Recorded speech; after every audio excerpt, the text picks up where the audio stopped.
Bismillahirrahmanirrahim. Welcome to another lecture of digital signal processing. I hope all are you are fine and doing good.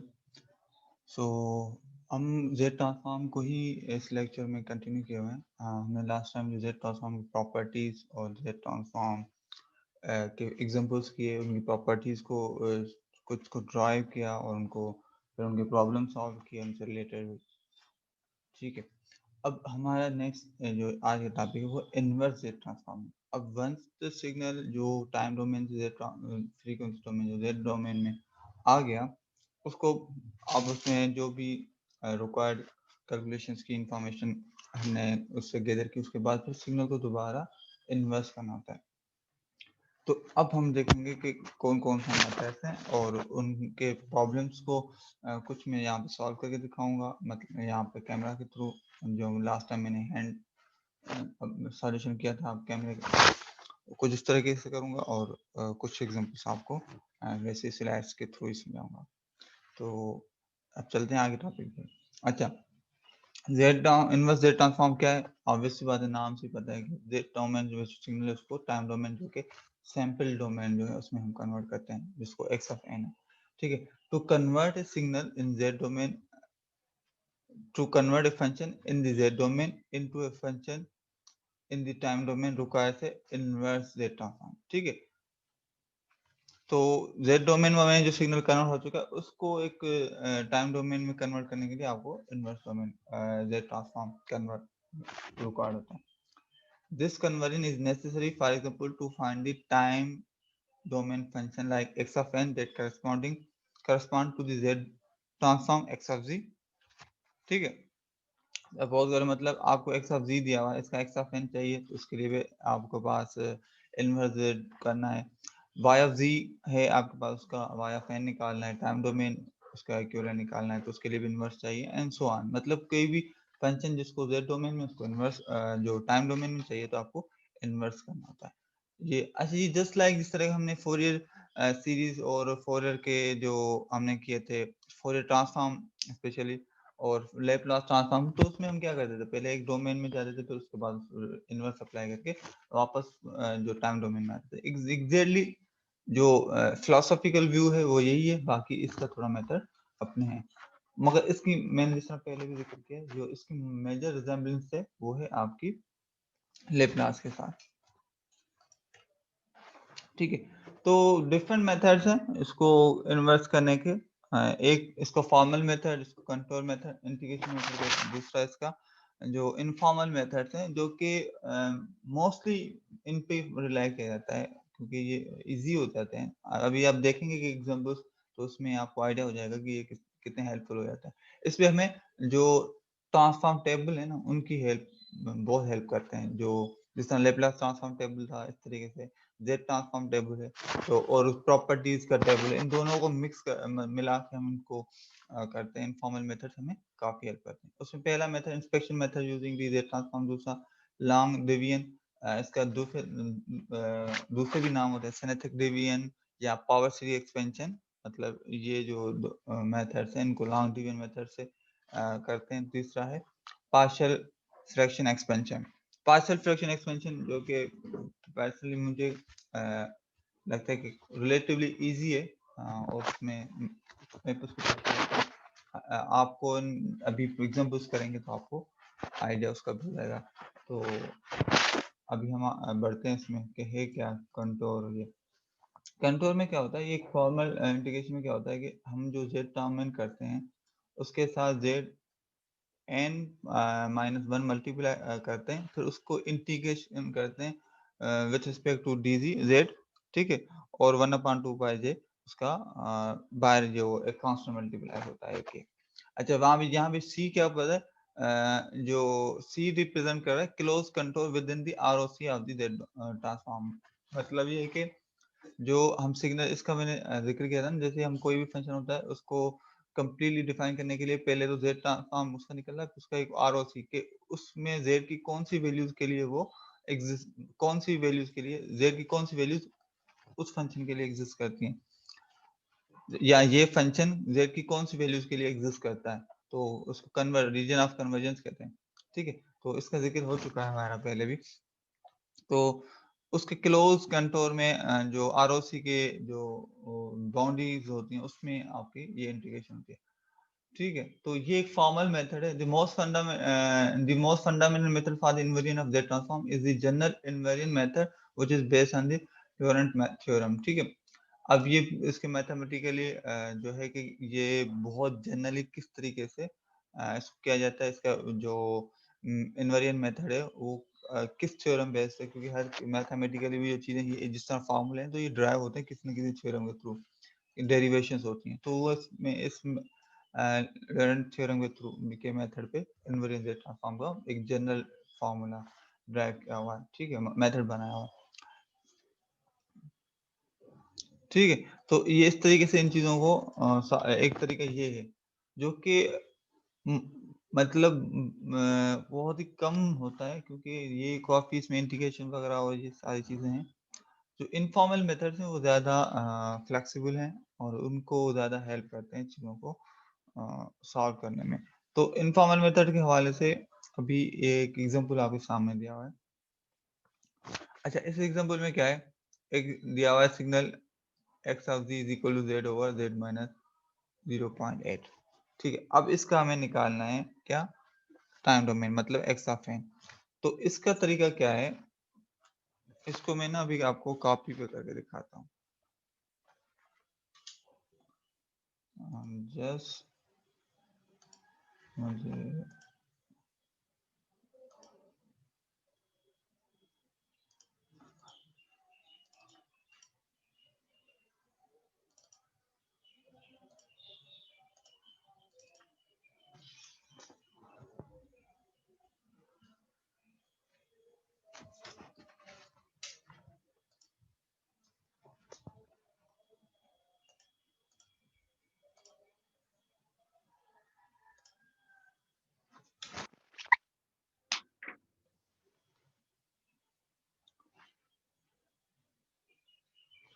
Okay, तो I hope कि ये आपको नजर आ रहा होगा। तो अब हमारे पास क्या है, इस मेथड के थ्रू प्रॉब्लम है हमारा x of z is equal to z over z minus 0.8। इसका हमें निकालना है क्या, इनवर्स निकालना है, जो कि मतलब x ऑफ n होगा। अब x ऑफ n में हम क्या करते हैं, इस तरह के मेथड्स में अगर आपको थोड़ा सा गौर करें, इंस्पेक्ट करें, जो मेथड हमने इंस्पेक्शन वाला इनफॉर्मल में कहा था कि इंस्पेक्ट करें कि इसकी रिसेम्बलेंस Z ट्रांसफॉर्म के टेबल से हम देखें तो किससे मिलती है। तो Z ट्रांसफॉर्म टेबल में आपको अगर याद हो, हमने एक किया था, हमने जो लास्ट टाइम मैंने डेरिवेटिव करवाया था a of power n u of n का जो आपके पास Z ट्रांसफॉर्म क्या था, 1 over 1 minus a z inverse, या इसको यूं करें कि z over z minus a, ये a है।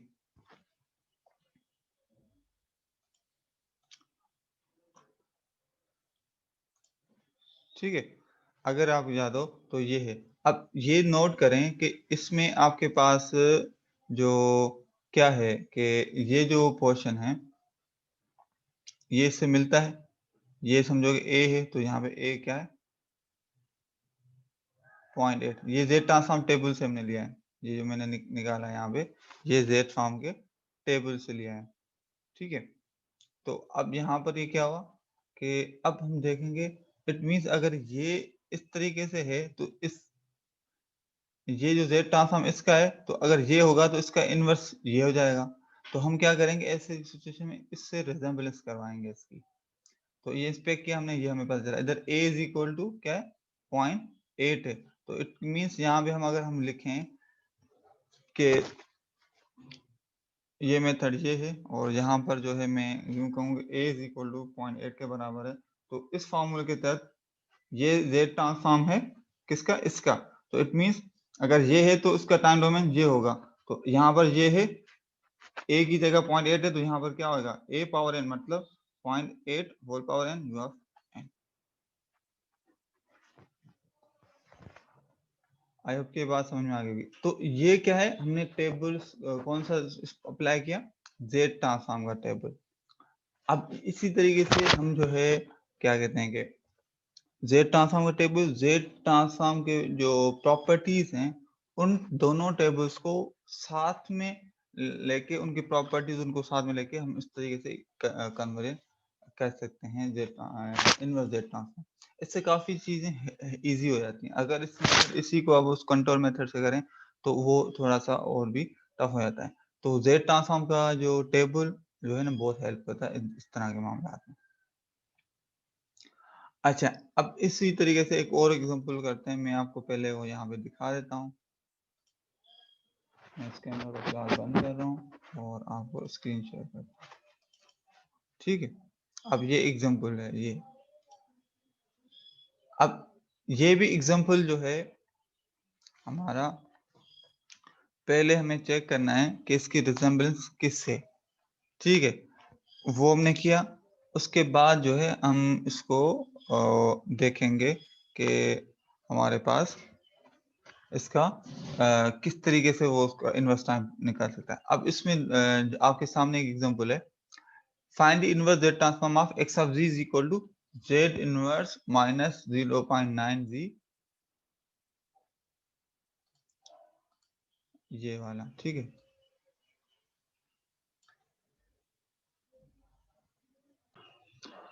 ओके। तो अब इसका आप टेबल से हम अगर देखते हैं, ये जो प्रॉब्लम आपके सामने है इसकी रिसेम्बलेंस किससे, कौन से मतलब से जो है थोड़े बहुत हमने प्लस माइनस करके या मल्टीप्लाई डिवाइड करके उससे हम उसको कंपेयर करके इनवर्स निकाल सकते हैं। तो उसमें आप नोट करें, यहाँ आपके टेबल में क्या दिया हुआ है, ये वाला, ये क्या है, 1 minus cos omega naught z inverse divided by 1 minus 2 cos omega naught z inverse plus Z inverse minus 2, ये जेड इनवर्स माइनस 1, ये जेड इनवर्स माइनस 2। तो अगर इसमें अगर नोट करें तो यहाँ पे ये जो आपका, मैं इसको यहाँ पे करके चलो दिखा देता हूँ थोड़ा, कि पहले इसमें से मैं अगेन वो कैमरा लगाऊंगा ताकि आप इस चीज को समझ सकें। Just give me a second.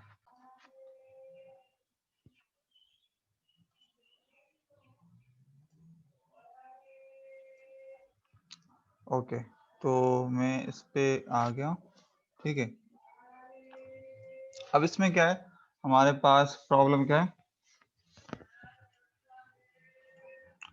x of z is equal to z inverse z square, sorry यहाँ पे minus 0.9 g over g square minus 1.8 g plus 1।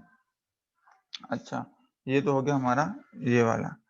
और ये जो as per the formula cos omega naught n u of n, ठीक है, इसका जो z transform क्या है, 1 minus cos omega naught z inverse upon 1 minus 2 cos omega naught z inverse plus z minus 2।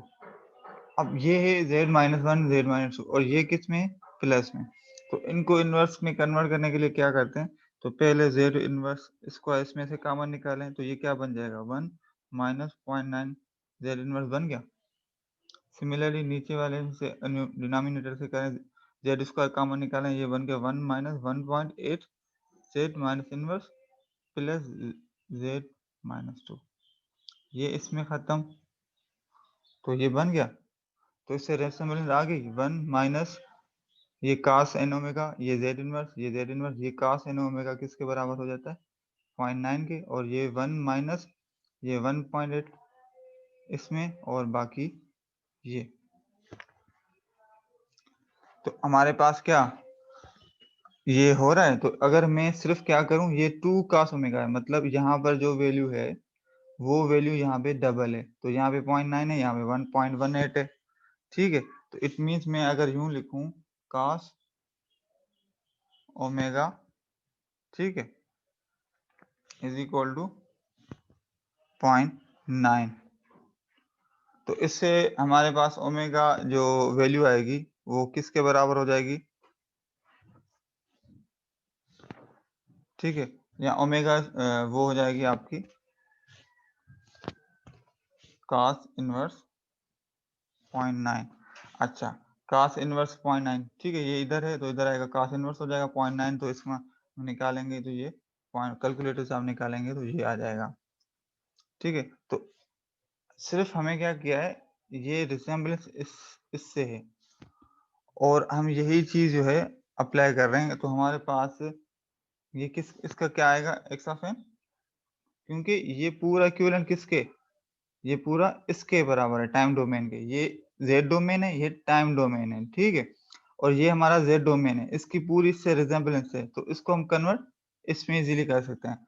तो ये वाला इक्विवेलेंट इसके हो जाएगा। इसमें हमें जो वैल्यू चाहिए थी ओमेगा जो इसकी, वो भी हमें मिल गई। तो ये हमारा हो गया x of n is equal to cos,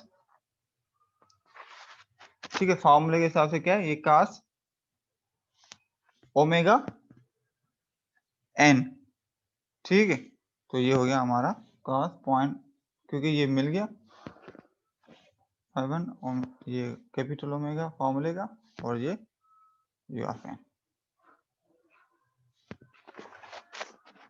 तो इस तरीके से हमने जेड ट्रांसफॉर्म निकाला। अच्छा सॉरी, ये वाला यहाँ पे नजर आ रहा होगा, ठीक है। तो ये जो पूरा जेड ट्रांसफॉर्म हुआ वो किसका हुआ, इसका हुआ।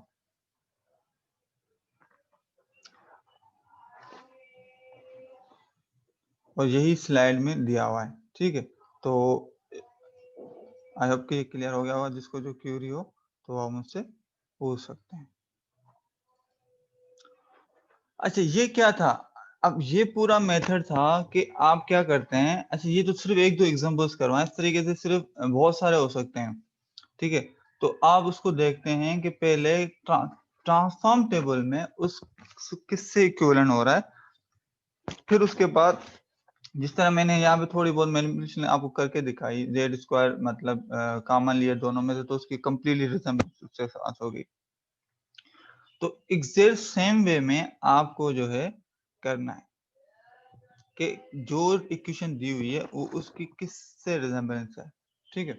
उसके बाद फिर जो इसमें माइनर जो चेंजेस हैं, जो आप समझते हैं विदाउट चेंजिंग ओरिजिनल इक्वेशन कर सकते हैं, तो वो कर कर उसके बाद फिर आप उसको इक्विवेलेंट कर लें। इसमें क्या होता है, आपको फार्मूला वो डायरेक्टली अप्लाई नहीं करता, पर इनडायरेक्टली आप जो है ना जेड ट्रांसफॉर्म को अप्लाई करके वो कर रहे हैं। ये रिलेटिवली थोड़ा सा इससे देखा जाए तो इजी, क्योंकि आपको बनी बनाई चीजें हैं, आपने ऑलरेडी ड्राइव की हैं, उनकी हेल्प से आपको सॉल्व कर रहे हैं। तो ये था हमारा inspection method using the Z transform table, जो कि अभी एक दो एग्जांपल करवाएं। अच्छा, तो ऑब्वियस सी बात है, इसके दो और भी एग्जांपल्स हैं, और ये यहाँ तक महदूद नहीं था, आगे वाले आने वाले प्रॉब्लम्स में भी हमें ये हेल्प करेगा।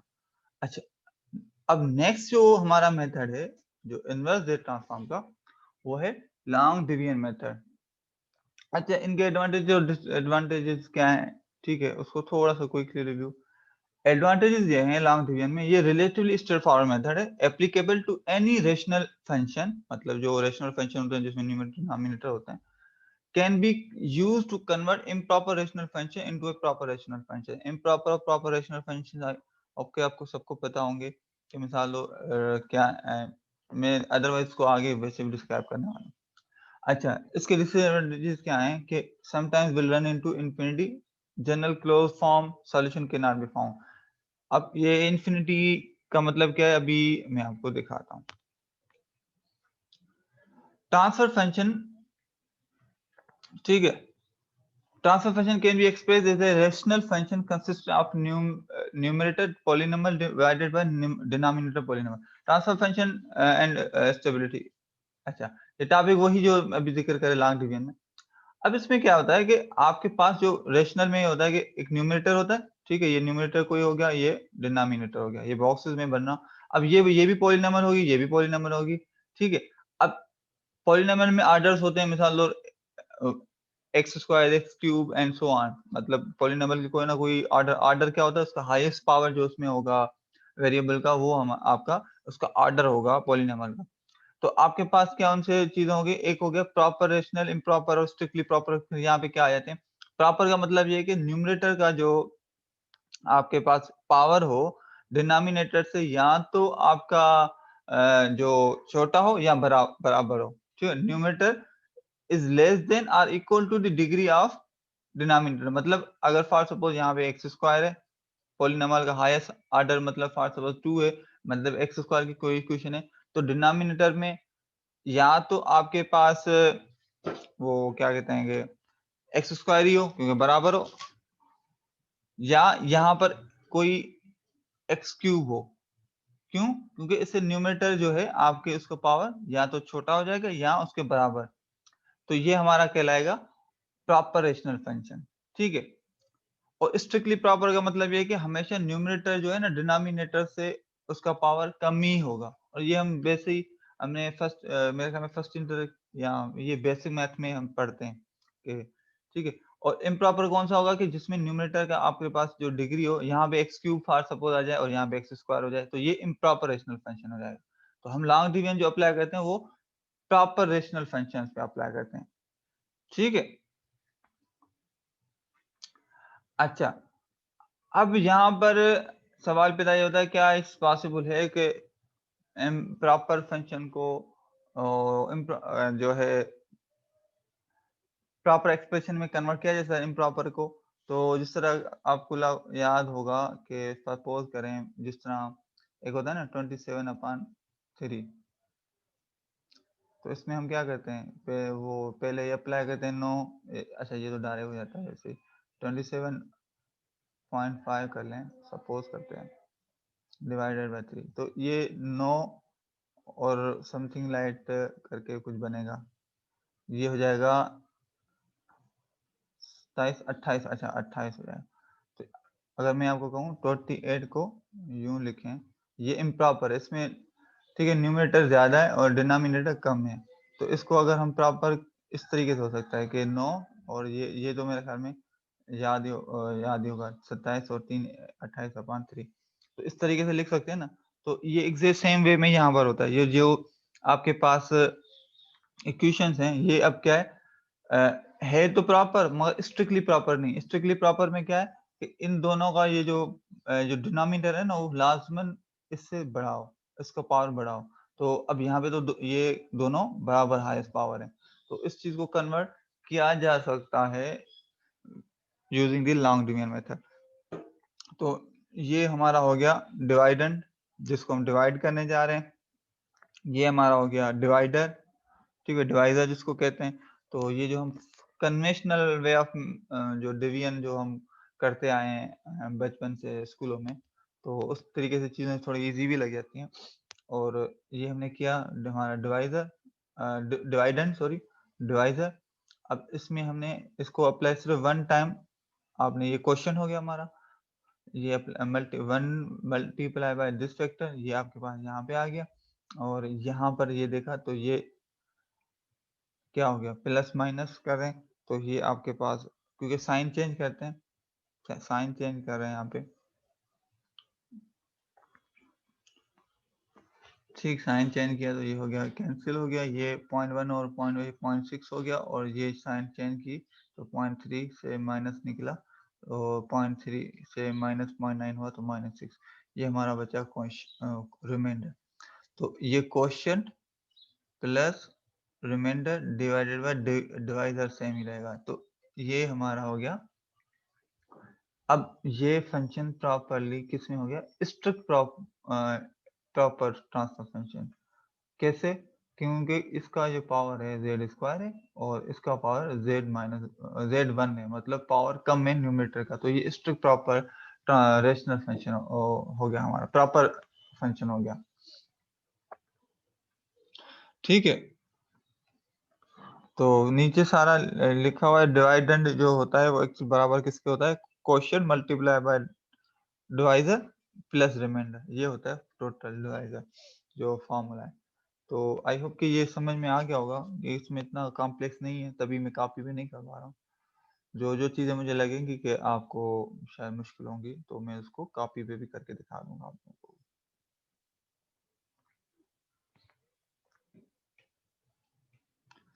अच्छा, अब यहाँ पर जो है ना हमारे पास बड़ा वो आ गया है कि using the long division method determine the inverse Z transform. पिछले में तो हमने क्या किया था, जस्ट सिर्फ एक जो प्रॉपर रेशनल फंक्शन था उसको हमने कन्वर्ट किया था एक स्ट्रिक्टली प्रॉपर में। अब हम जो मैंने जिक्र कर रहे थे कि हम जो इनवर्स Z ट्रांसफॉर्म कर सकते हैं with the help of long division method, अब हम उसको देख रहे हैं। अच्छा, अब इसमें भी एग्जैक्ट सेम वे ही है। पहले क्या किया है आपने, डिवाइडेंड लिखा। डिवाइडेंड क्या है, जेड स्क्वायर, ये हो गया हमारा,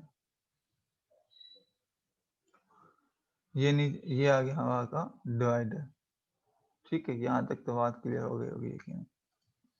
अब हाईएस्ट टर्म जो है मिसाल और ये है हमारा जेड, इसको हम कैंसिल करेंगे। कैंसिल करने के लिए क्या किया हमने, देखा इसको सिर्फ वन टाइम 1 into 2 मल्टीप्लाई किया, यहाँ पर ये पूरी एग्जैक्ट सेम इक्वेशन आ गई। डिवाइजर जो है ना वो पूरा वही आ गया। ये साइन चेंज करेंगे, ये फैक्टर खत्म हो जाएगा। ये अगेन -1 माइनस, और ये साइन चेंज हो गई थी प्लस से माइनस, क्योंकि ये रूल है इसका। तो ये क्या हो गया -0.5, ठीक है। और इसकी भी साइन चेंज हो गई थी, तो ये हो गया -0.8। अच्छा, अब इंटरेस्टिंग बात ये है कि यहाँ पर हमारे पास फैक्टर क्या बचा है, 0.5 -0.8।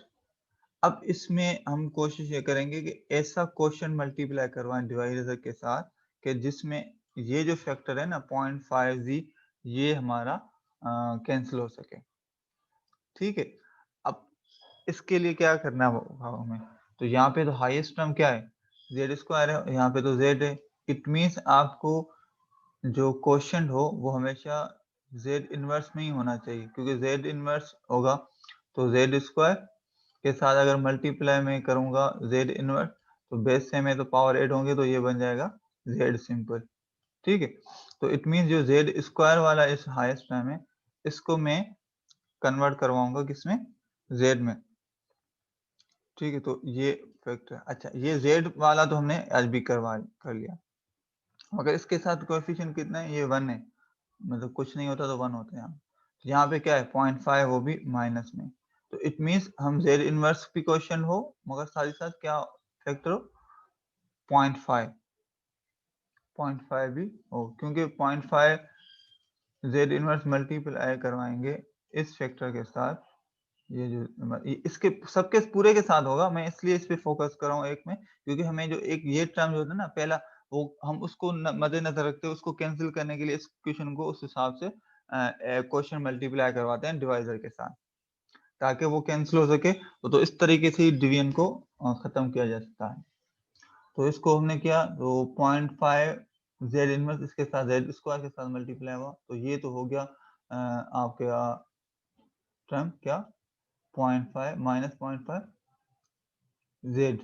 ठीक है, जिस तरह मैंने भी। अब ये क्या है, यहाँ पे अगर नोट करें तो 0.5 मल्टीप्लाई बाय 0.4, क्योंकि ये फैक्टर जो है ना पूरा हर एक के साथ, इसके हर एक टर्म के एलिमेंट के साथ मल्टीप्लाई होगा। तो ये करेंगे तो 0.5 मल्टीप्लाई बाय 0.2 करेंगे तो सॉरी 0.4 मल्टीप्लाई बाय 0.25 करेंगे तो ये आएगा आंसर 0.2। तो ये तो हो गया, और z, ये है z और ये है z इनवर्स, तो ये यूं हो गया z डॉट z इनवर्स। तो ये इसको दूसरे लफ्जों में यूं कहें कि z ओवर z, तो ये कैंसिल हो गया, तो ये 1 बचेगा। तो 1 जो है मल्टीप्लाई बाय 0.2 होगा, तो बचा आंसर क्या आएगा, 0.2 ही आएगा। तो इस फैक्टर से हमें क्या मिला, जब इसके साथ मल्टीप्लाई करवाया, वो हमारे पास मिला ये फैक्टर। ठीक है, अच्छा सेम पैटर्न पे हम जो है 0.5 को मल्टीप्लाई करवाएंगे इससे। अब इसी बात है, कोएफिशिएंट 0.5 और 0.8 को मल्टीप्लाई करवाएंगे तो 0.4 आएगा, और क्योंकि यहाँ पे z का कोई टर्म नहीं है तो एग्जैक्ट z इनवर्स डायरेक्ट आ जाएगा। साइन चेंज करेंगे, साइन चेंज करेंगे, ये प्लस हो जाएगा, ये प्लस हो जाएगा, और ये भी प्लस हो जाएगा। तो ये तो टर्म कैंसिल हो गया, ये आपके पास -0.6 आ गया। ठीक है, और ये टर्म जो है आपके पास प्लस में 0.4 जी इनवर्स बन गया। अच्छा अब यहाँ पर आ गए ये इक्वेशन, यहाँ तक आपको आई होप के क्लियर हो गई।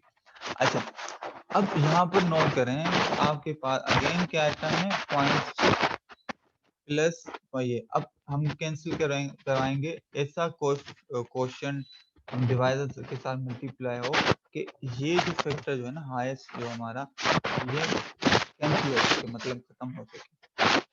आप थोड़ा सा गौर करेंगे ये कैसे पॉसिबल हो सकता है। ऑब्वियस सी बात है आपके पास हाईएस्ट टर्म क्या है जेड स्क्वायर, तो जेड स्क्वायर तो यहाँ पर है ही नहीं, तो हाईएस्ट टर्म हमारे पास सिंपल एक नंबर है। इसका मतलब ये दूसरे लफ्जों में यूं कहूँ कि ये जेड पावर 0 है, ठीक है। यहाँ पर इसके साथ मल्टीप्लाई जेड पावर 0, तो मतलब यहाँ पर जो जेड स्क्वायर को 0 करने के लिए क्या करना पड़ेगा, इनवर्स में भी जेड स्क्वायर हो तो जेड पावर -2 हो गया, तो इट मीन जेड ये जो फैक्टर है जेड स्क्वायर के साथ मल्टीप्लाई हो जाएगा, ये 1 हो जाएगा, ठीक है। जेड तो खत्म हो गया मगर हमें तो 0.6 कैंसिल करवाना है ना, तो फिर 0.6 तो नहीं आएगा, फिर 0.6 मल्टीप्लाई कोएफिशिएंट के साथ जो क्वेश्चन में 0.6 किया, तो इट मीन जब हम -0.6 जेड इनवर्स को मल्टीप्लाई करवाएंगे इसके साथ, तो हमारे पास आंसर क्या आएगा -0.6, जो कि इस टर्म से मल्टीप्लाई। सिमिलरली इसके साथ भी इसको मल्टीप्लाई करवाएंगे तो हमारे पास ये टर्म आ जाएगा। अभी मैं थोड़ा सा जल्दी कर इसको क्विक कर रहा हूँ, तो 0.6 इंटू 0.4 को मल्टीप्लाई करूँगा ये 0.24 बन जाएगा, और ये जो है क्योंकि z पावर +1 है, ये -2 है, तो +1 -2 क्या बन जाएगा -1, तो ये -1 हो गया।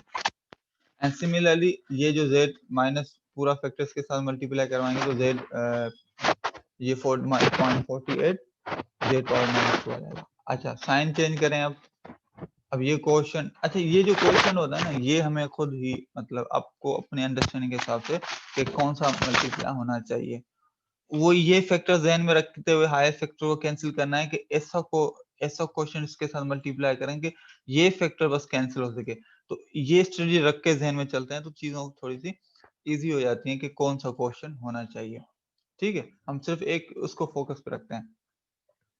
अच्छा तो ये हो गया हमारे पास, ये जब हमने ये क्वेश्चन मल्टीप्लाई करा हुआ है इस डिवाइजर के साथ तो हमारे पास ये आया।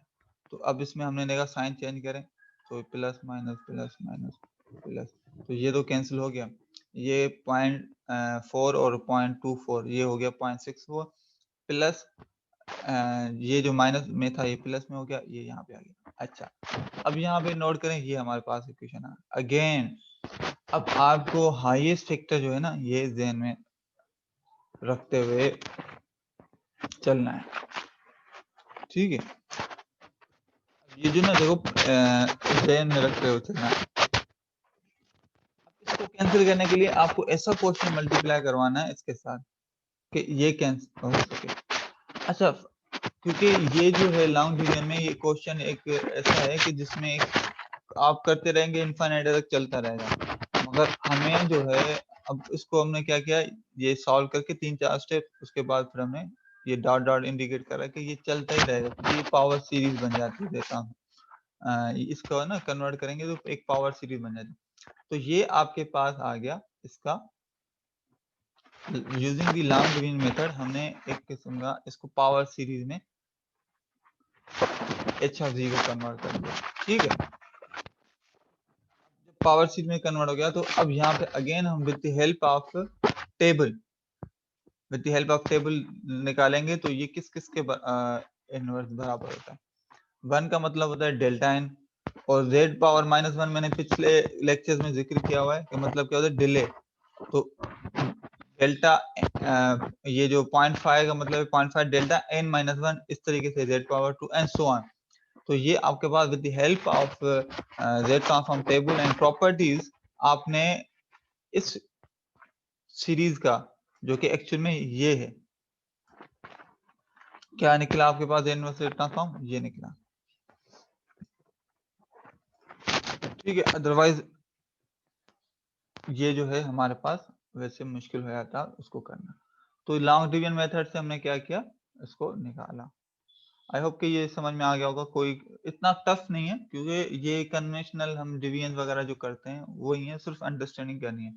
बट जो मेन थ्योरी है ना इसमें, वो अगेन वही है कि आपको इस जो जिनका इन्वर्स करना है वो इस तरीके से कन्वर्ट करना है, या इसको दूसरे लफ्जों में यूं कहें कि रीअरेंज करते हैं चीजों को, या थोड़ा सा जो मिसाल और कभी-कभी ना आपसे सवाल एक किया जाता है, पूछा जाता है मिसाल, फिर कभी-कभी उसी सवाल को थोड़ा रिफ्रेज किया जाता है। मेन आपसे जवाब जो तलब होता है वो एक ही होता है। एग्ज़ैक्ट सेम वे में आप यूँ कह सकते हैं कि ये जो है इक्वेशन, इसको हमने एक किस्म का थोड़ा-सा एक रीशेप के ओरिजिनल कंटेंट जो इसकी इक्वेशन में जो इन्फॉर्मेशन है वो वही होगी। मगर एक थोड़ा-सा उसको हमने एक अलग एंगल से या एक अलग तरीके से उसको डिवाइड किया, ताकि उसमें हम आसानी से इनवर्स Z ट्रांसफॉर्म निकाल सकें। अच्छा, एग्ज़ैक्ट सेम पैटर्न पे ये एग्ज़ाम्पल है। ठीक है? ये स्लाइड्स आप लोगों के साथ ऑलरेडी शेयर्ड हैं, तो आप लोग जो है वो स्लाइड्स को स्टडी करके उससे भी खुद भी प्रैक्टिस कर सकते हैं। जो आपके सामने हैं ये दिया हुआ, जो हमने पिछले एग्ज़ाम्पल किया है, उस एग्ज़ाम्पल के जो अंडरस्टैंडिंग पे एग्ज़ैक्ट वही ये भी एग्ज़ैक्ट सेम ही वे में। क्या है? आपके पास 5/z इनवर्स, ये क्या है? डिवाइडेंड है, ये डिवाइज़र है, तो ये आपके पास यहाँ पर डिवाइडेंड आ गया, ये डिवाइज़र। अब हम ऐसा करेंगे यहाँ पर कि आपके पास ये 5 कैंसल हो सके। तो ये तो ज़ेड स्क्वायर है, मतलब ज़ेड स्क्वायर को पहले कैंसल करना है, फिर वो 5 भी मल्टीप्लाई हो, तो मतलब क्वेश्चन जो होना चाहिए 5z इनवर्स -2 होना चाहिए। तो z स्क्वायर और z इनवर्स -2 एक दूसरे को कैंसिल कर देंगे और ये 5 आ गया, कोएफिशिएंट 5। अब वही सेम क्वेश्चन यहाँ पे मल्टीप्लाई होगा, तो ये बन जाएगा z इनवर्स डायरेक्ट। ठीक है? 0.2 को 5 के साथ मल्टीप्लाई करते हैं तो 1 आता है, और z इंटू पावर -2 होगा, तो ये हो जाएगा z-1। तो ये हो गया आपका। अच्छा, ये तो साइन चेंज करेंगे, ये कैंसिल हो जाएगा और ये प्लस वाला माइनस में z स्क्वायर हो जाएगा। अगेन ये z स्क्वायर -1 को कैंसिल करने के लिए हम ऐसा क्वेश्चन मल्टीप्लाई करवाएंगे इस डिवाइजर के साथ कि ये कैंसिल हो सके। तो अब थोड़ा-सा सोचेंगे तो क्या हो सकता है? यहाँ पे z स्क्वायर है, मतलब z-1 आपको चाहिए, तो यहाँ पे z पावर -3 मल्टीप्लाई करवाना है, एंड सो ऑन। ठीक है? ये ऑलरेडी माइनस में है तो इसको सेम साइन रखेंगे, तो क्योंकि जो डिवीजन मेथड में ये साइन चेंज होती है। तो ये -z पावर -3 होगा, और ये इसके साथ मल्टीप्लाई करवाएंगे तो आपके पास ये इक्वेशन आ जाएगी। इसको कैंसिल करेंगे फिर ये टर्म आ जाता है, एंड फिर इसको इस कैंसिल करवाने के लिए हम ऐसा क्वेश्चन मल्टीप्लाई करवाएंगे, एंड सो ऑन। ठीक है? करते रहेंगे और ये कंटिन्यू होता रहेगा। मगर इससे 3 से 4 आपको अगर मिसाल एग्जाम में आ जाता है, तो आपको ज्यादा नहीं करना, 3 कम से कम कर लें कि क्या आएगा, मतलब जो कंटिन्यूस बहुत आगे चलती जा रही है। अगर कोई ऐसी आपका डिवीजन है वो एंड होती जा रही है, तो उसको तो फिर आप जो है एंड करेंगे, बेशक 4 लगे या 5, मगर जो एक एक प्रोसेस शुरू हो जाता है कंटिन्यूस का, उसमें आप फिर 3 तक या 4 तक कह रहे हैं, उसको फिर डाट देते हैं। इट मीन्स ये कंटिन्यू जो है सीरीज है। तो ये आपके पास आ गया एक्चुअल में ये। ठीक है? लॉन्ग डिवीजन मेथड से हमने इसको ये निकाला।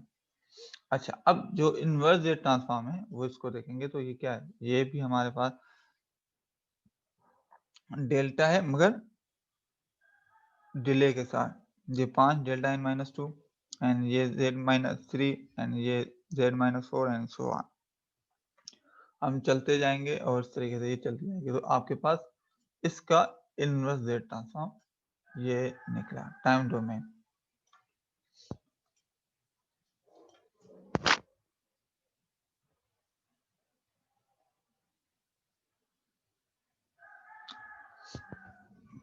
अच्छा, एक और एग्जांपल है। ठीक है? इस एग्जांपल में क्या है?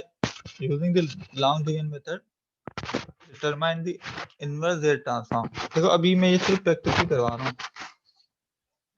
एंड स्लाइड की प्रैक्टिस करेंगे तो चला काफी आपको हेल्प हो जाएगी चीजों जो आपके एग्जाम्पल्स असाइनमेंट्स में हैं, और प्रॉब्लम इन क्विज़ेस में जब आएंगे हेल्प हो जाएगी।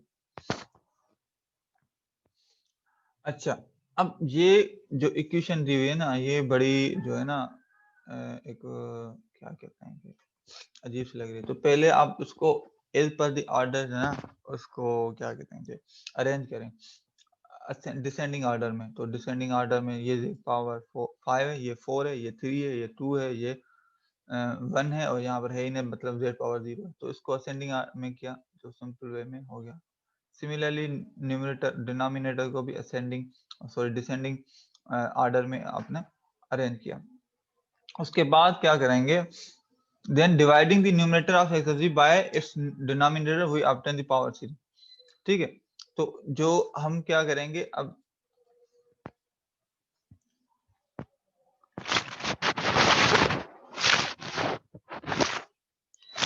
ये आपके पास आ गया जो हमने असेंडिंग और डिसेंडिंग ऑर्डर में लिखा हुआ था ना, ये आपका आ गया डिवाइडेंड, डिवाइजर। अब हम जो है ना एग्जैक्ट सेम वही प्रोसेस शुरू करेंगे, अगर आप जो हम अभी करते आ रहे हैं अगर याद हो आपको कि एग्जैक्ट सेम करेंगे। इससे क्या होगा, हमें जो हमारा जो रेशनल फंक्शन था उसके हमें एक सीरीज मिल जाएगी, पावर सीरीज मिल जाएगी, और उस पावर सीरीज का फिर हम इनवर्स निकालें, वो बहुत इजी हो जाता है हमारे लिए। तो यही लॉन्ग डिवीजन मेथड जो है ना, वो यही मेथड है। अच्छा, तो इसको मैं थोड़ा सा आपको कुछ स्टेप्स अगेन करता हूँ ताकि कंफ्यूजन ना हो। सिंपल है, कोई टफ नहीं है। इसका देखो हाईएस्ट पावर क्या है, 5। इसको कैंसिल करने के लिए हमें क्या करना चाहिए, यहाँ पे Z3 है, तो Z3 के साथ क्या मल्टीप्लाई करवाएं कि Z5 हो जाए। तो कॉमन सेंस ये है कि इसके साथ मल्टीप्लाई करवाएं Z², तो Z² करेंगे तो ये बन जाएगा आपका पावर 5। ठीक है, तो इसको हमने क्या Z², यहाँ पे क्वेश्चन में हमने रखा, और ये पूरे सबके साथ मल्टीप्लाई करवाएंगे और वो इक्वेशन यहाँ पे रखेंगे और साइन चेंज करेंगे। तो ये हो गया Z5, ये Z4 माइनस का, और ये हो गया आपका 1/4 Z3, और ये हो गया -1/4 Z², यहाँ पे क्योंकि ये पूरा मल्टीप्लाई। साइन चेंज करेंगे, जो प्लस है वो माइनस हो जाएगा, जो प्लस है माइनस, ये और माइनस वाला प्लस हो जाएगा। ठीक है, प्लस माइनस वो साइन चेंज करेंगे, तो ये तो हो गया कैंसिल। ये कितना बना,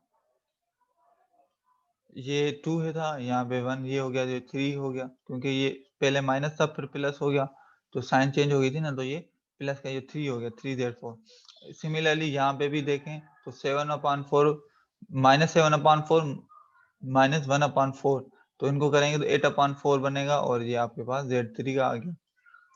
इसी तरीके से स्क्वायर का, तो ये बन जाएगा -1/2 Z² से प्लस 1/4 Z² करेंगे तो ये आंसर आएगा। ठीक है, एंड सिमिलरली इसका तो कोई है ही नहीं, तो ये दोनों डायरेक्ट आ गए यहाँ पे टर्म्स, ये वाले ये डायरेक्ट यहाँ पे आ गए। मतलब समझोगे प्लस माइनस इनका 0 है, 0 के साथ प्लस करो या माइनस करो वही वैल्यू आती है। अच्छा, अब ये हमारे पास रिमाइंडर यहाँ तक पहले स्टेप के बाद आ गया।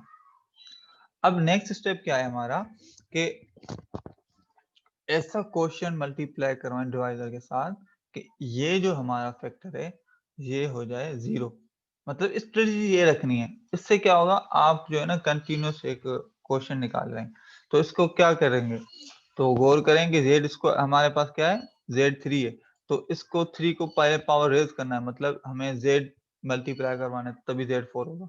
मगर यहाँ पे कोएफिशिएंट कितना है, 3 है, और आपके पास कोएफिशिएंट यहाँ पे नहीं है, तो इसका मतलब है 3Z मल्टीप्लाई करवाएंगे। 3Z इसके साथ जब मल्टीप्लाई करवाएंगे तो ये क्या बन जाएगा, 3Z4। ठीक है, तो ये हमने स्टडी रखी, तो 3Z इसके साथ मल्टीप्लाई करवाएं तो ये बन जाएगा 3Z4। ऐसी तरीके से बाकियों के साथ भी मल्टीप्लाई करवाएंगे, आपके पास ये आंसर्स आ जाएंगे। एग्जैक्ट यही इक्वेशन, सिंपल मल्टीप्लिकेशन है, जस्ट सिंपल मल्टीप्लिकेशन के 3Z जो है इसके साथ मल्टीप्लाई करवाएं, यहाँ पे आ जाए। साइन चेंज करेंगे तो पहला टर्म ये तो कैंसिल हो जाएगा, फिर इसका जो प्लस माइनस करेंगे जो रिमेनिंग बचेगा वो Z³ बचेगा, एंड ये। ठीक है, अब यहाँ पर इंटरेस्टिंग बात ये होगी कि अब Z³ को कैंसिल करने के लिए कौन सा इसके साथ मल्टीप्लाई करवाना है, तो यहाँ पे Z³ ऑलरेडी है, तो सिर्फ जस्ट वन टाइम सिर्फ 1 इसके साथ मल्टीप्लाई करें, मतलब एग्जैक्ट यही इक्वेशन यहाँ पे रखनी है। ठीक है, कोई चेंजेस नहीं करनी, तो मतलब क्या क्वेश्चन क्या होगा हमारा, 1 होगा। ठीक है, तो क्वेश्चन 1 के साथ ये मल्टीप्लाई करवाएंगे तो Z³ कैंसिल हो जाएगा, एंड ये फिर आपके पास बाकी ये वैल्यूज बचेंगी। अच्छा, तो ये भी हमारे पास जो बनेगा ये कैंसिल हो जाएगा, और इसका जो है आपके पास ये भी कैंसिल हो जाएगा। बचेगा क्या एक्चुअल में आपके पास, सिर्फ इन दोनों को कंबाइन करेंगे सिर्फ z बचेगा, सिंपल z। ठीक है, ये तीनों टर्म खत्म हो जाएंगे, ये z बचेगा, क्योंकि 5/4 प्लस जो -1/4 करेंगे तो बचेगा आपके पास सिर्फ z बचेगा। ठीक है, z आ गया। अब इसको कैंसिल करवाना है तो इसके साथ कैंसिल करवाना है, तो z क्यूब के ऐसे आपके मल्टीप्लाई करवाएं जिसमें सिर्फ z यहाँ पर आए, तो z-2 ही बनेगा, क्योंकि z⁻3 मल्टीप्लाई करवाएंगे z-2, तब जाके ये सिर्फ z होगा ना। तो वो z-2 सबके साथ मल्टीप्लाई होगा तो इस पे पूरी इक्वेशन आ जाएगी, तो ये तो कैंसिल हो जाएगा, फिर उसके बाद बाकी टर्म्स आ जाएंगे। तो ये कंटिन्यूअस पावर्स जो है ना आपका फंक्शन लॉग डिवीजन मेथड से जो रेशनल जो फंक्शन था वो कन्वर्ट हो गया किसमें, एक पावर सीरीज में। और जब पावर सीरीज होता है तो इस तरह में हमें क्या फायदा होता है, इस तरह का जो z ट्रांसफॉर्म इनका होता है, z ट्रांसफॉर्म सिर्फ डिलेज में आता है, इम्पल्सेस और डिलेज में आता है अभी तक जो हमने देखा है। तो ये आपके पास आ गया। अब यहाँ पर आपको क्या करना है, इसका z इनवर्स z ट्रांसफॉर्म करना है। इनवर्स z ट्रांसफॉर्म यहाँ पे देखें तो z स्क्वायर का क्या होगा, ये डिले, पहले डिले क्या था -2, तो वो माइनस में होता है, ये एक डिले एडवांस है ना, शिफ्ट राइट और लेफ्ट का, तो यहाँ पर प्लस में तो मतलब डेल्टा n प्लस 2 होगा, एंड फिर ये क्या है, ये प्लस में ये 3 डेल्टा n हो जाएगा। ठीक है, और ये जो है आपके पास यहाँ पर थोड़ी सी करेक्शन करनी है, ये जो है ना मिस्टेक है, यहाँ पे +1 होगा। ठीक है, यहाँ पर लिखने में मिस्टेक हो गई है, यहाँ इसको थोड़ा करेक्ट कर लीजिएगा अपनी कॉपी में। ये जो है क्योंकि z मतलब डिले और ऊपर पावर कुछ नहीं है मतलब +1 है, तो इट मींस 3 डेल्टा n को है ना +1 यहाँ पे आएगा, और ये जो 1 है ना ये सिंपल डेल्टा n बनेगा, और यहाँ पर अगेन वही माइनस में 2 है तो इट मींस डिले जो है माइनस में, तो delta n -2 and so on. सिर्फ आपने क्या करना है, कोएफिशिएंट जो है वो यहाँ पर वो मल्टीप्लाई करना है। यहाँ पर भी क्या होगा 3/4, यहाँ पे थोड़ी सी मिस्टेक्स हो गई। ठीक है, तो ये जो है इनको करना है, तो ये आपका इनवर्स से ट्रांसफॉर्म आ गया।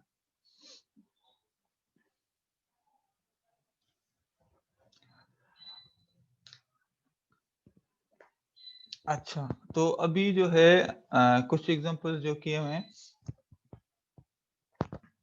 अब क्या होगा कि आपको मैं अगर दूंगा कि इनका निकालो using long division method determine the inverse transform, तो आपको क्या करना है, जो आपको दिया हुआ है फंक्शन उसको using the long division method आपको उसको पावर सीरीज में कन्वर्ट करना है, और पावर सीरीज में जब कन्वर्ट हो जाता है तो आपके पास फिर उसका जो यूजिंग इनवर्स ट्रांसफॉर्म निकालना इजी हो जाता है। ठीक है, फिर वो पावर सीरीज बन जाती है और उसका जो इम्पल्स में इम्पल्स आता है।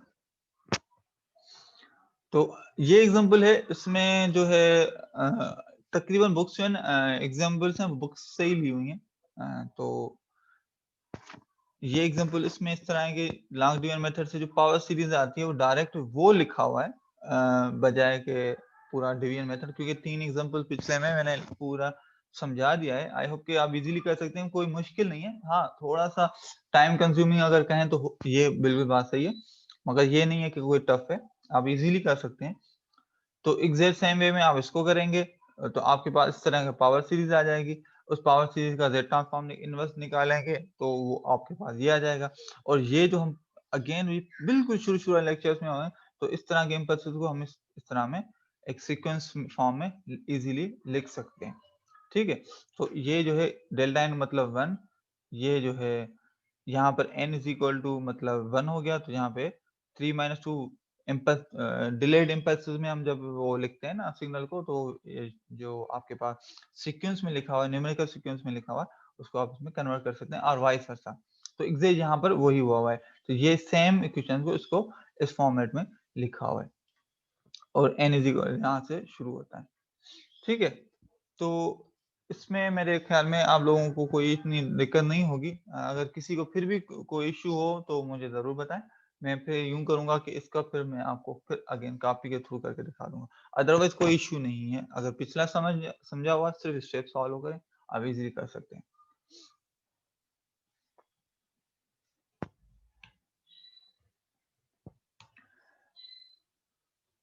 एग्जैक्ट सेम पैटर्न में एक और एग्जांपल है, ठीक है। अब इसमें क्या क्या हुआ है कि अब जो जेड स्क्वायर में दिया हुआ है जेड स्क्वायर माइनस 0.1 जी, जेड स्क्वायर प्लस 0.4 जी प्लस 0.8, ठीक है। इसको जो है आपको कन्वर्ट करना है विद द हेल्प ऑफ, ठीक है। यहाँ पर जो कन्वर्जन की हुई है ना, ये वाले कुछ ज्यादा वो चेंजेस नहीं है। जो ये सिंपल आपका सिर्फ जेड स्क्वायर से कॉमन निकाला हुआ है और इससे भी कॉमन निकाला हुआ है, उनको कैंसिल कर दिया तो ये आपके पास आ जाता है। अदरवाइज जब लॉन्ग डिवीजन करें तो उसकी जरूरत नहीं है, आप डायरेक्ट करेंगे तो वैसे ही ये आपको पावर सीरीज चलाएगा, ठीक है। तो उसकी कोई इतना वो नहीं है। तो आपको क्या करना है, ये पावर सीरीज में कन्वर्ट करना है, और पावर सीरीज में जब ये कन्वर्ट हो जाएगा तो फिर आपके पास इनवर्स ट्रांसफॉर्म है। तो इनवर्स ट्रांसफॉर्म में क्या है, 1 है मतलब डेल्टा एन है। 0.5 जी इनवर्स क्या शो करता है, डिले है, डिलेड इम्पल्स है, जिसका मैग्नीट्यूड है वो 0.5, तो 0.5 डिलेड इम्पल्स है। एंड यहाँ पे भी 2 टाइम्स डिलेड इम्पल्स है जिसका एम्पलीट्यूड है -0.6, एंड वो यहाँ पर शो किया हुआ है, एंड सो ऑन। ये चलता रहेगा। इसको अगर हम उसमें सीक्वेंस फॉर्म में लिखते हैं, न्यूमेरिकल फॉर्म जो हमारे, वो ये है। यहाँ ये एरो इंडिकेट करता है एन की वैल्यू यहाँ पे 0 है, तो यहाँ पर एन 0 पे डेल्टा एन की वैल्यू कितनी है, 1 है। कोएफिशिएंट कुछ भी नहीं है तो मतलब 1 है। यहाँ पे कितना है, ये -5, तो कामा -5, क्योंकि यहाँ पे n इज इक्वल टू 1 और 1 डिले के बाद जो है यहाँ पर ये वैल्यू आती है।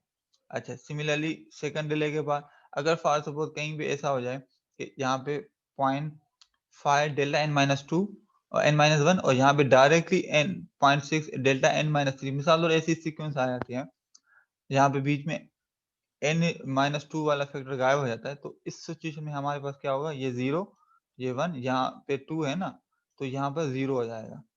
मतलब जितना डिले है ना वो n की वो पोजीशन होगी, और यहाँ पे जो n की पोजीशन चलती हैं वो डायरेक्ट ले चलती हैं नंबर जो सीक्वेंस में 1 0 1 2 3। अगर कहीं यहाँ पे कोई चीज मिसिंग है, डिले नहीं है या कोई फैक्टर नहीं है, तो वो यहाँ पे अब एज ए 0 शो करते हैं, ठीक है। ये चीजें हमने की हुई हैं पहले भी, एक जस्ट क्विक रिव्यू। और इसी के साथ जो मैंने यहाँ पे एग्जांपल्स करवाए लॉन्ग डिवीजन मेथड्स के, मैं यहाँ पे एग्जांपल्स यहाँ तक लिमिट किए हैं, अदरवाइज ये कोई लिमिटेड नहीं है। आपको बुक्स में एग्जांपल्स बहुत सारी हैं, कुछ मैंने असाइनमेंट्स में भी दिए हुए हैं, तो असाइनमेंट्स की हेल्प से भी आप उसको वो सॉल्व करेंगे तो और भी आपकी मजीद अंडरस्टैंडिंग डेवलप हो जाएगी इसके हवाले से, ठीक है। अभी तक हमने जो कवर किए हैं वो हैं हमारे दो जो मेथड, एक मेथड बाय इंस्पेक्शन, ठीक है। इंस्पेक्शन हम टेबल से देखते हैं और उसको हम देख के फिर करते हैं कि ठीक है ये किससे रिजेंबलेंस है, इसकी थोड़ी सी minor changes without changing the original equation, मतलब प्लस माइनस करते हैं या मल्टीप्लाई एंड डिवाइड करते हैं या रीअरेंजिंग करते हैं या कोई कॉमन फैक्टर निकालते हैं या फैक्टर्स बनाते हैं, सो मेनी थिंग्स, ठीक है। उस करके हमने इंस्पेक्शन मेथड से एक दो एग्जांपल्स मैंने करवाई, और ये काफी हेल्पफुल होगा आगे भी जो मैं एग्जाम करवाऊंगा ना तरीका उसमें। और दूसरा हमने एग्जांपल जो किया लॉन्ग डिवीजन का, जिसमें हम पावर सीरीज में कन्वर्ट करते हैं, ठीक है। इसको ये भी कहा जाता है कि inverse transform by power series, मतलब डिफरेंट बुक्स में नॉमेनक्लेचर हो सकता है, थोड़ा बहुत माइनर चेंजेस होती हैं, अदरवाइज जो मेथड यही होता है कि आपको इस तरह डिवीजन करके एक पावर सीरीज में कन्वर्ट करना है, और उसका फिर इनवर्स से ट्रांसफॉर्म विद जो ऐसी होगा जैसे डिलेड इंपल्सेस फॉर्म में आएंगे, जिसको आप इजीली कन्वर्ट करते हैं। अच्छा, तीसरा जो मेथड है जेड इनवर्स ट्रांसफॉर्म का, वो है पार्शियल फ्रैक्शन मेथड। अच्छा, पार्शियल फ्रैक्शन मेथड अगेन मैं जिक्र कर दूं कि ये मेथड हम पहले, ये काफी पहले यूज हुआ होगा सिग्नल सिस्टम में, जब हम प्रॉब्लम सॉल्व करते लेप्लास ट्रांसफॉर्म कर रहे थे, तो Laplace transform inverse Laplace transform हमने एग्जैक्ट इसी मेथड से भी किया था, पार्शियल फ्रैक्शन मेथड से। तो इसमें भी वही मेथड होगा एग्जैक्टली। अब ये इस मेथड में क्या होता है, हम क्या करते हैं कि it decomposes the higher order system into a sum of lower order system. General chloroform solutions can be found. ठीक है, तो ये तो हो गया हमारा इसका। अच्छा, जनरल क्लोरोफॉर्म सॉल्यूशन का मतलब ये कि आपके एक लिमिटेड जो है, ऐसे जितना पावर सीरीज में तो उसका कंटिन्यूस चलता रहेगा, ऐसा नहीं। इसमें जो आपके पास एक क्लोरोफॉर्म, अब ये कैसे होगा, ये मैं भी एग्जांपल्स करवाऊंगा, उसमें आपको हो जाएगा। अच्छा, एप्लीकेबल टू स्ट्रिक्टली प्रॉपरली, इसके डिसएडवांटेजेस में लिखा हुआ है कि क्या है कि ये सिर्फ जो proper strict proper rational function है उसमें अप्लाई होता है। मतलब स्ट्रिक्ट प्रॉपर रेशनल फंक्शंस कौन से थे, जिसमें हमारा न्यूमरेटर का ऑर्डर जो है वो डिनोमिनेटर से हायर हो, सॉरी लोअर हो, मतलब डिनोमिनेटर का ऑर्डर हायर हो न्यूमरेटर से कम वन ऑर्डर। मतलब आपका अगर न्यूमरेटर एक्स स्क्वायर है, तो आपका जो डिनोमिनेटर है स्ट्रिक्ट प्रॉपर रेशनल फंक्शन में कम से कम एक्स क्यूब हो, हाईएस्ट ऑर्डर। उससे ज्यादा हो तो तब भी ठीक है, वो तो एक सही है, मगर बराबर भी नहीं, उससे एक पावर ज्यादा होना चाहिए। अच्छा, applicable to strict proper rational function instead from getting complex. अच्छा, getting complex by handling three different types of roots for a polynomial function of z। अच्छा, इसमें दूसरा तो डिसएडवांटेज ये है कि जब हम इसको सॉल्व करते हैं तो हमारे पास जो नंबर ऑफ रूट्स के हिसाब से ना इसके जो इक्विवेलेंस इक्वेशन बनती है वो चेंज होती है। अब ये रिप्लिकेटेड, कॉम्प्लेक्स और डिस्टेंट रूट्स क्या होते हैं और उसके हिसाब से क्या होता है, वो अभी एग्जांपल्स में करवाऊंगा, तो उसके चीजें बिल्कुल क्लियर हो जाएंगी इंशाल्लाह आप लोगों को। तो पहले आते हैं using the partial fraction find the inverse z transform of the signal y of z if x of n is equal to u of n minus 1 और h of n is equal to 0 minus 0.25 x power n u of n। अच्छा, बड़ा वो interesting जो है problem है, कोई इसमें दो तीन चीजें हैं। क्या, हमें किसका इनवर्स ट्रांसफॉर्म निकालना है, y ऑफ z का, और दिया हुआ क्या है हमें, x ऑफ n और h ऑफ n। वो तो दोनों टाइम डोमेन में, तो हमें मतलब क्यों चाहिए, मगर वहां पे हमें सिग्नल सिस्टम का जो इम्पल्स रिस्पॉन्स दिया हुआ है h ऑफ n, और सिग्नल को जो सिस्टम को इनपुट दिया हुआ है वो है x ऑफ n। आउटपुट हमें टाइम डोमेन में नहीं दिया हुआ, हमें इन्होंने दो ये चीजें दी हैं, और हमें हमसे ये पूछा है जो है ना y ऑफ z, जो y ऑफ n निकालो। तो एक तो तरीका ये है कि y ऑफ n निकालने का जो हम पढ़ कर आए हैं कि हम कन्वोल्यूशन मेथड से करते हैं कि जब हमें इम्पल्स फंक्शन भी दिया हुआ हो, x ऑफ n भी दिया हुआ हो, तो हम उन दोनों को कन्वॉल्व करते हैं और फिर आपके पास आउटपुट आता है, तो वो y ऑफ n आएगा। अब यहाँ पर क्योंकि कन्वॉल्व करना आपने मैं करके आए, पिछले हम एग्जांपल्स करके आए, सॉल्व करके आए, समझ गए हैं, तो एक कॉम्प्लेक्स काम है, इसमें शिफ्ट एंड जो करना पड़ता है स्टेप और तरह में। मगर हम एक और प्रॉपर्टी पढ़ कर आए जेड ट्रांसफॉर्म में कि जो टाइम डोमेन में कन्वॉल्व होता है वो एक जेड डोमेन में सिर्फ मल्टीप्लाई होते हैं। तो इसका मतलब है कि हमारे पास जो एक्स ऑफ एन है, जो आपके सामने ये दिया हुआ है, और एच ऑफ एन, इन दोनों को अगर हम पहले जेड ट्रांसफॉर्म में कन्वर्ट करें with the help of the z transform table, और फिर उन दोनों को सिर्फ टाइम जेड डोमेन में मल्टीप्लाई करवाएंगे, तो वो हमारा एक्चुअल में टाइम डोमेन में कन्वॉल्व हो चुका होगा, और फिर हम उसका लास्ट में इन्वर्स कर देंगे। ठीक है, तो बड़ा इंटरेस्टिंग हो गया प्रॉब्लम। तो पहले से आते हैं कि Z transform of u of n minus 1, इसका u ऑफ n माइनस 1 का z transform with the help of निकालेंगे तो क्या बनेगा, ये x ऑफ n है तो वो x ऑफ z बन जाएगा z ट्रांसफॉर्म होने के बाद, तो वो 1 ओवर 1 z माइनस 1 बन जाएगा। ठीक है,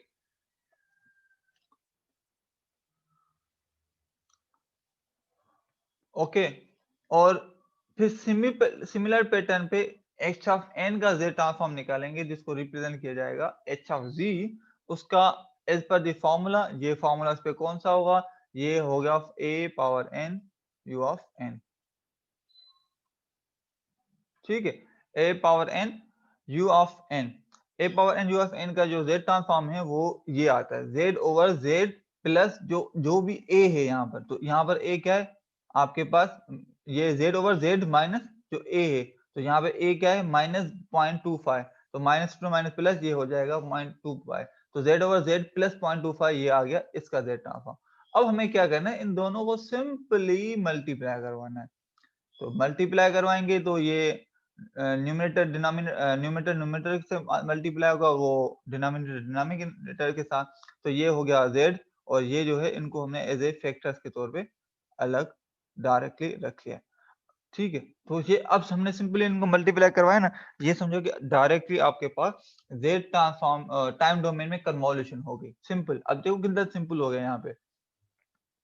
ना कन्वोल्यूशन का आइडिया आप लोगों को खुद आएगा कितना कंप्यूटेशनली कॉम्प्लेक्स हो जाता है। अब क्या किया है इसको, अब हमें एक तो टाइम डोमेन में से चाहिए था y ऑफ n, तो इसका निकालेंगे z transform, sorry z inverse z transform जो है ना। अब इनवर्स z ट्रांसफॉर्म हमने कौन कौन से मेथड पढ़े हैं, एक सीरीज पावर सीरीज मेथड जो था लॉन्ग डिवीजन का, इंस्पेक्शन मेथड। ठीक है, अब यहाँ पर जो है इंस्पेक्शन मेथड से तो कोई समझ नहीं आ रहा डायरेक्टली, तो ऐसे फॉर्म लॉन्ग डिवीजन मेथड से नहीं, अब हम इसको निकालते हैं पार्शियल फ्रैक्शन मेथड से। पार्शियल फ्रैक्शन मेथड्स में किसके लिए होता है, स्ट्रिक्टली प्रॉपर जो ट्रांसफर फंक्शन या रेशनल फंक्शन थे उनके लिए आपके पास पार्शियल फ्रैक्शन होता है। तो पहले देखें स्ट्रिक्टली प्रॉपर है, स्ट्रिक्टली प्रॉपर में क्या होता है कि आपके पास जो डिनोमिनेटर है उसका जो पावर जो है वो न्यूमरेटर से कम से कम भी एक दफा हायर हो। मतलब अगर यहाँ पे ऊपर हमारे पास कितना है z, सिंपल z मतलब पावर 1 है, यहाँ पर क्या जेड स्क्वायर होना चाहिए मिनिमम, क्या जेड स्क्वायर है, तो ये बिजाय जेड लग रहा है, ये भी जेड लग रहा है, मगर इन दोनों को क्योंकि ये फैक्टर्स बने हुए हैं तो इन दोनों को मल्टीप्लाई करेंगे तो जेड स्क्वायर आएगा, तो इट मींस ये स्ट्रिक्ट प्रॉपर वो हैं। तो पहला तो ये हो गया। अब हम आगे बढ़ते हैं नेक्स्ट स्लाइड में, तो ये सारी चीजें क्लियर होगी। ठीक है, स्ट्रिक्टली प्रॉपर फंक्शन जो प्रॉपर फंक्शन है। अच्छा, और दूसरा इसमें यह था कि पार्शियल फ्रैक्शन क्या करता है, हायर ऑर्डर को जो डिकम्पोज करता है स्मॉल जो है फंक्शंस में। पिछले जो स्लाइड थी क्या था, it decompose the higher order system into a sum of lower order system. तो ये है आपके पास, अगर इनको कंबाइन करेंगे तो ये हायर ऑर्डर बन जाएगा, बल्कि हायर ऑर्डर फॉर्म में है z ओवर, ठीक है, ये z स्क्वायर बन जाएगा, और ये इनको अभी क्योंकि मल्टीप्लाई नहीं किया हुआ, और ये मगर इनको मल्टीप्लाई कराएंगे तो z स्क्वायर समथिंग करके कुछ क्वाड्रेटिक इक्वेशन बन जाएगी। ठीक है, तो अब यहाँ पर आपके पास इसको क्या करना है, इनको डिकम्पोज करना है स्मॉल ऑर्डर। तो डिकम्पोज कुछ इस तरीके से करते हैं कि हमेशा डिनोमिनेटर में ना फैक्टर्स बना देते हैं लोअर ऑर्डर के, जिसको हम यूं कहेंगे डिनोमिनेटर के जो रूट्स होते हैं ना, ये समझो कि रूट्स हैं, अगर रूट्स निकालें तो इसके क्या होंगे, ये -0.25 और +1 रूट निकलेंगे, तो उनको हम रूट्स के हिसाब से, और दोनों डिफरेंट है, मतलब 1 भी डिफरेंट है और जो 0.25 भी डिफरेंट है, इसको कहेंगे डिस्ट्रिक्ट मतलब डिफरेंट है रूट्स।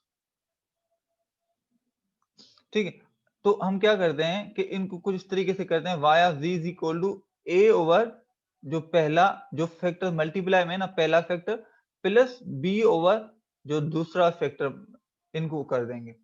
अच्छा, यहाँ पर ना अब सिनेरियोस कितने बन सकते हैं जिसका अभी जिक्र किया हुआ था कि यहाँ तो ऐसे रूट्स हो, यहाँ पे फैक्टर्स हो बिल्कुल डिफरेंट हो, मिसाल लो जिस तरह आपके सामने अभी है। दूसरा ये भी हो सकता है ना, सपोज करें ये z z-2 सब, मैं यूं करता हूँ z-9, सपोज करें कोई ऐसी डिनोमिनेटर में इक्वेशन आ जाए जो दोनों में जो है डिफरेंट आ जाए, दोनों में सेम रूट्स आ जाए, ये ऐसे पॉसिबल है, हम कोऑर्डिनेट इक्वेशन के रूट्स में आपने देखा होगा। ठीक है, यहाँ तो ऐसे केसेस में फिर आपके पास जो है ना, इसको हम कहते हैं रिपीटिंग रूट।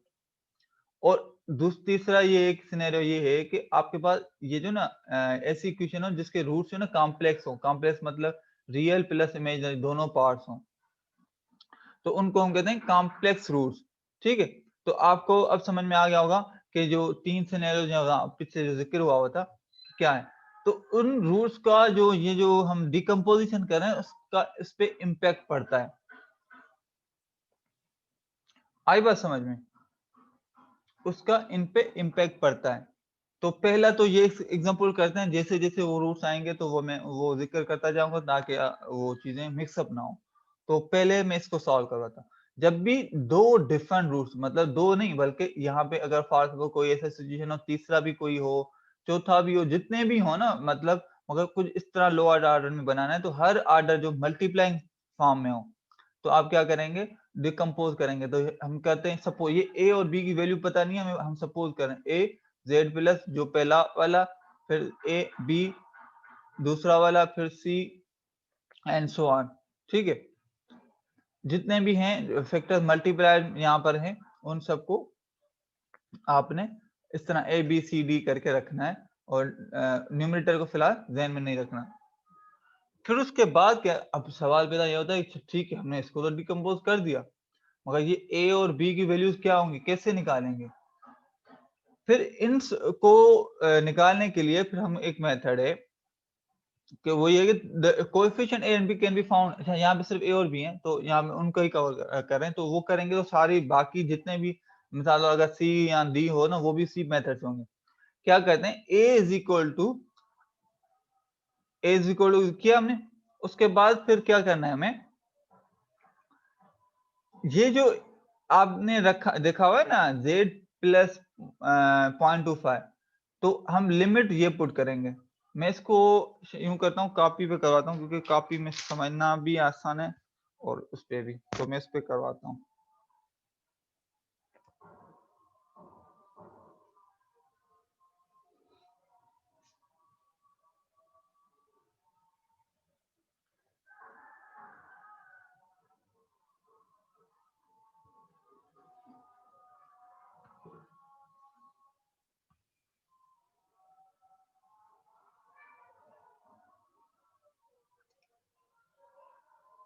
ओके, तो मैं इसको फिलहाल मैं आप शेयर कर दूं कैमरा,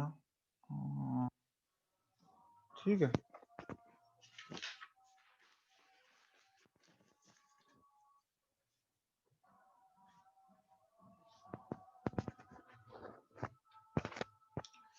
ओके, तो हमारा सवाल था,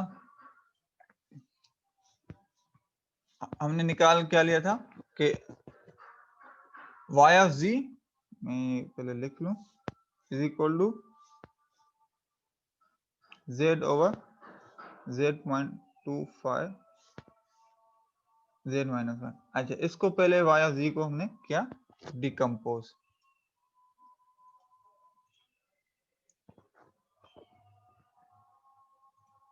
ठीक है। तो डिकम्पोज के, क्योंकि ये दोनों डिफरेंट हैं, रिपीटिंग रूट्स नहीं है, तो इनका सिंपल क्या होगा, ये वाला factor a over z plus 0.25 कर दिया और ये b ओवर z माइनस 1, ठीक है। अगर इसे आगे कोई और होता तो मल्टीप्लाई, तो इस तरीके से उसको भी हम करते हैं, अभी यहाँ में नहीं। तो एक जो हमने निकालना है, एक अब यहाँ पे कोएफिशिएंट निकालना है। अब a किसके बराबर होगा, a में कुछ इस तरह पुट करेंगे कि a में जब हम कर रहे होंगे तो जिसके डिनोमिनेटर में जो है उसको हम करेंगे 0 के बराबर, तो z प्लस 0.25 इक्वल टू किसके बराबर 0, तो ये हो गया z is equal to minus 0.25। तो यहाँ पे रखेंगे z is equal to minus 0.25, ठीक है। बात समझ में आ गई? तो इसको रखेंगे, उसके बाद हम क्या करेंगे, आपका जो ओरिजिनल जो फंक्शन है y ऑफ z, ये वाला, ये सेम आएगा, इसके साथ ये वाला मल्टीप्लाई हो जाएगा, ठीक है। ये है इसका मेथड निकालने का। आई होप कि अब समझ में आ जाएगा। क्या है, जो भी कोएफिशिएंट है उसकी जो आपके पास वैल्यू आएगी, उसका डिनोमिनेटर पे जो है उसको समझोगे यहाँ पे रखेंगे, z इज इक्वल टू यहाँ पे 1 आएगा, और यही सेम जो है ना z माइनस 1 करके ओरिजिनल फंक्शन के साथ आएगा। अब आप सवाल पैदा करेंगे, भाई यहाँ पे तो करेंगे तो z 1 पुट करेंगे तो 0 हो जाएगा, तो ये आपका सवाल सही है, मगर ये ऑटोमेटिकली कैंसिल हो जाएगा क्योंकि ओरिजिनल इक्वेशन में ये तो ऑलरेडी डिनोमिनेटर में होगा, हमने यहाँ पे न्यूमरेटर में किया है, तो ओरिजिनल इक्वेशन क्या है वो पुट करेंगे। तो पहले मैं जो है ना, ये कैमरा पे आई होप के सही नजर आ रहा हूँ, मेरा काफी भी ध्यान है। हाँ चलो, अच्छा सही आ रहा है, ठीक है ओके। तो अब हम पहले ए वाला को सॉल्व करता हूं मैं, तो इसी को ही आगे बढ़ाते हैं, ठीक है। वाई ऑफ जी किसके बराबर है, बल्कि नए पेज पे कर सकते हैं। A is equal to z is equal to -0.25 और ये था हमारा z plus 0.25 y of g, ठीक है। और वाई ऑफ जी किसके बराबर है, z plus 0.25, y of g को पुट करेंगे तो वाई ऑफ जी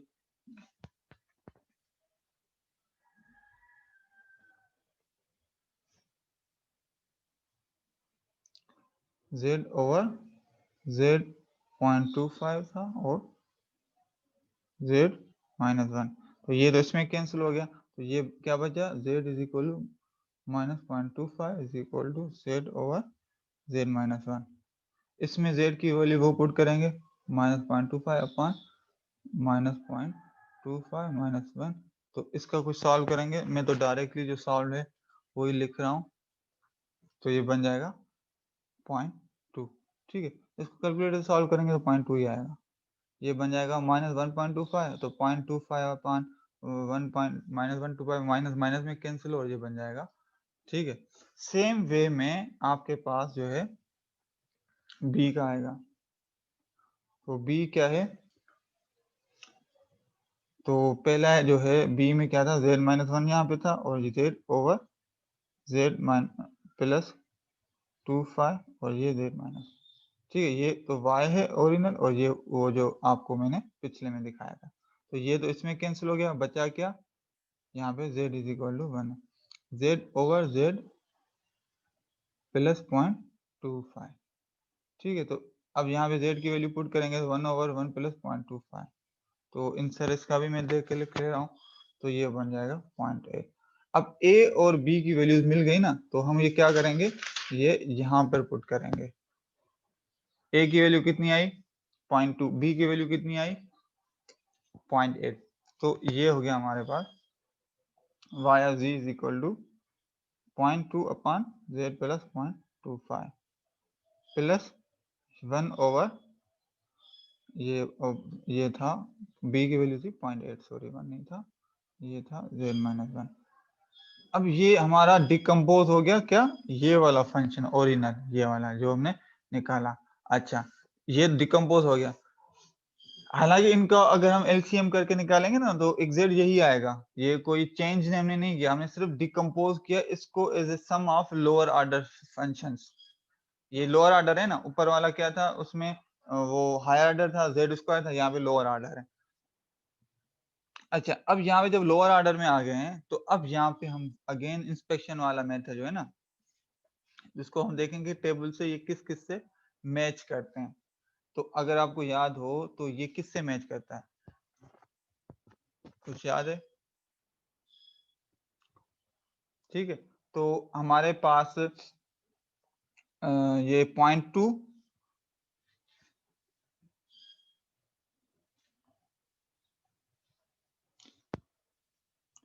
ठीक है, तो ये हमारे पास, मैं इसको स्लाइड में दिखा दूं क्योंकि ये सारे बस डायरेक्ट स्लाइड से ही है। अभी मेरे ख्याल में चीजें क्लियर हो गई होंगी, आपको सॉल्यूशन जो दिखाना था। मैं इसको स्टॉप कर रहा हूँ कैमरा को और स्लाइड शेयर कर रहा हूँ, ठीक है। तो यहाँ पर आपके पास आ गया, इसको ये आ गया। अच्छा अब यहाँ पे नोट करें, वो चीज आ गई जो हमने किया था 0.2 upon Z plus 0.25 plus 0.8 upon, अब जो हमने मेथड किया, मैंने आपको क्या था इनवर्स बाय इंस्पेक्शन मेथड, अब वो यहाँ पर अगेन अप्लाई होगा। अब क्या करना है, हमें ये देखना है कि ये जो फैक्टर्स बने हैं इनकी ट्रांसफॉर्म टेबल में किन किन के साथ रिजेम्बलेंस है, मतलब किससे मैच हो रहे हैं, और जो थोड़ी बहुत माइनर चीजें नहीं है उसको प्लस माइनस करके या मल्टीप्लाई डिवाइड करके हम ऐड करेंगे ताकि वो उससे रिजेम्बलेंस बन जाए और फिर हम उसको इनवर्स ट्रांसफॉर्म कर लें। तो यहाँ पर देखें तो हमारे पास ये इनका ना a पावर n वाले फॉर्मूले से रिजेम्बलेंस बनती है। a पावर वो क्या होता है, z अपॉन z प्लस जो है z माइनस a बनता है। ठीक है, ये प्लस नहीं माइनस है। ठीक, तो अब यहाँ पर सिर्फ z नहीं है, बाकी तो चीजें ठीक है, क्लियर है। यहाँ पर भी z नहीं है, ये भी सिर्फ, बाकी तो सिर्फ चीजें क्लियर है। तो इसको अब z लाने के लिए क्या किया, एक z इनके साथ मल्टीप्लाई करवाए, इनके साथ भी मल्टीप्लाई करवाए, मगर ये z हम अगर मल्टीप्लाई करवाते हैं तो ये तो फिर ओरिजिनल इक्वेशन ही चेंज हो जाएगी। तो इसको कंपनसेट करने के लिए क्या किया हुआ है, साथ ही साथ z इनवर्स मल्टीप्लाई करवाया। अगर हम इसको सॉल्व करें तो क्या हुआ, z inverse multiply by z होगा तो क्या होगा, ये ऑटोमेटिकली एक दूसरे को कैंसिल कर देंगे, ये भी कैंसिल कर देंगे, यही इक्वेशन बन जाएगी। तो हमने एग्जैक्ट वही किया हुआ है, यहाँ पे z इनवर्स मल्टीप्लाई करवाया और यहाँ पे z कर दिया। ठीक है, तो अब ये इक्वेशंस किससे मैच हो गई हमारी, वही a पावर n वाले फार्मूले से। तो ये देखें, ये हमारे पास y ऑफ z आ गया। ठीक है, this portion inside the bracket has a inverse z transform. जो इनसाइड अभी इसको अगर देखें तो ये किसका z ट्रांसफॉर्म बनता है, ये हो गया आपका coefficient 0.2 z over z minus a, ये फार्मूला किसका, a पावर n का। ठीक है, a पावर n का जब हम निकालते हैं z ट्रांसफॉर्म, वो क्या बनता है, z over z minus a। तो यहाँ पर 0.2 तो कोएफिशिएंट y आ गया, z ओवर z, तो a यहाँ पे क्या है 0.25, मतलब जो a यहाँ पर जो भी होगा वो यहाँ पे आ जाएगा। तो यहाँ पे क्या है, प्लस में, तो मतलब माइनस टू माइनस करेंगे फॉर्मूले के हिसाब से, जो माइनस 0.25 होल पावर n, और 0.2 जो है वो कोएफिशिएंट आ गया इसका, तो u ऑफ n आ गया फॉर्मूले का। सेम हियर 0.8 कोएफिशिएंट बन जाएगा, और ये z over z minus 1 actual में किसका, u ऑफ n का इनवर्स z ट्रांसफॉर्म, और z ट्रांसफॉर्म है, तो इसका इनवर्स करेंगे तो ये किसका बन जाएगा, u ऑफ n। तो ये 0.8 u ऑफ n बन गया, और ये बन गया आपके पास क्या, ये आपके पास बन गया ये, अच्छा, point minus 0.25 whole power n u of n। अच्छा, अब यहाँ पर ये जो इनसाइड ब्रैकेट है वो तो हो गया, बात समझ में आ गई। ओके, तो ये तो समझ में आ गया होगा। ठीक है, तो ये अब ये z इनवर्स क्या है, अगर आपको याद हो z इनवर्स हम क्या कहते हैं, डिले। तो इट मीन जो इसका इनवर्स z टर्म आपने जो भी निकाला है उस पूरा वो पूरा उसमें 1 यूनिट का डिले है, तो इसका तो ये निकला है यूजिंग द फॉर्मूला। तो डिले को कैसे रिप्रेजेंट करते हैं, टाइम डोमेन में -1 यूनिट है तो -1 सबके साथ आ जाएगा। तो ये हो गया 0.2 minus 0.25 u power n minus 1 और u of n minus 1 plus 0.8 u of n minus 1। ठीक है, अब क्या हुआ, ये आपके पास आ गया जो y ऑफ n, यहाँ पर y ऑफ n है, x ऑफ n नहीं। ठीक है, तो आई होप कि आप लोगों को सबको क्लियर हो गया होगा कि ये कैसे हुआ।